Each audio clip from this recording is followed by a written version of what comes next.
ခொနရသားသမီးမိတ်ဆွေများအားလုံးမင်္ဂလာပါရှင်အိဋ္ဌသဘောတွေကိုစောင့်တဲ့ကောင်းတဲ့ဟောပြောချက်တွေကမှန်ကန်ပြီးတော့အနိဋ္ဌသဘောတွေကိုစောင့်တဲ့မကောင်းတဲ့ဟောပြောချက်တွေက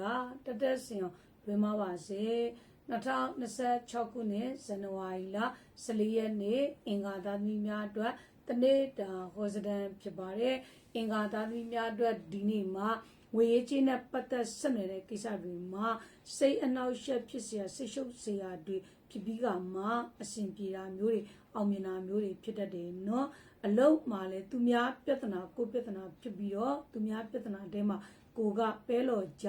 စာညက်ဆိုသူတို့မျိုးတွေလည်းဖြစ်တတ်တယ်တတိထားเนาะရစရာရှိတဲ့ငွေကြီးတွေကဒီနေ့မှာပြန်မရဘဲနဲ့ထင်ငော့နေတာကြန့်ကြာနေတာမျိုးတွေငွေကြီးနဲ့ပတ်သက်ပြီးသွားရင်လည်းဖြစ်တတ်တယ်ကျမ်းမာရေးအနေနဲ့ခေါင်းမူတဲ့ခေါင်းကိုက်တဲ့ဝေဒနာမျိုးတွေခံစားရတတ်တယ်เนาะအခြေရေးမှာလည်းချစ်သူက